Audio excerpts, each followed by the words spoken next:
महाडमधील मोहपडे येथील जुन्या पुलाखाली कार नदीमधून जलजीवन योजनेच्या माध्यमातून महाड तालुक्यातील करंजकोल, वहूर तसेच दासगाव या गावांना पाणीपुरवठा सुरळीत व्हावा यासाठी जॅकवेल सुमारे 30 वर्षापूर्वी बांधण्यात आले होते व या जॅकवेलच्या माध्यमातून वहूर, दासगाव तसेच करंजकोल या गावातील नागरिकांना काही प्रमाणात पाणीपुरवठा करण्यात येत होता. मात्र सध्या काळ नदीमधील पाण्याची पातळी कमी झालेली दिसत आहे.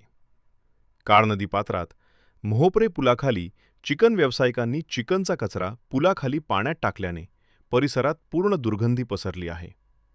तसेच काळ नदीमध्ये पाण्यात टाकलेल्या चिकनच्या या घाणीचा पाणी या 3 गावांच्या जॅकवेल लावलेल्या पाण्यात मिसळत असल्याने रोगराई पसरण्याचे संकेत नाकारता येत नाही. स्वतःच्या आर्थिक स्वार्थासाठी चिकन विक्रेत्यांचे असे उद्योग योग्य नाहीत.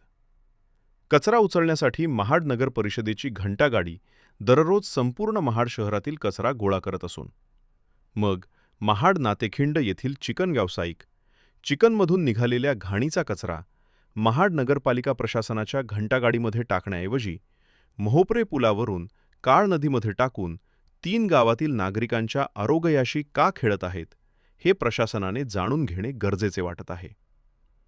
या चिकन व्यावसायिकांना शासनाने वेळेत आवर घालून भविष्यात वहूर, दासगाव व करंजकोल या गावातील ग्रामस्थांच्या आरोग्याशी होणारा हा खेळ थांबवावा अशी मागणी परिसरातून जोर धरू लागली आहे. राजनीती, भ्रष्टाचार. वृत्तवाहिनीसाठी ब्युरो रिपोर्ट, रायगड.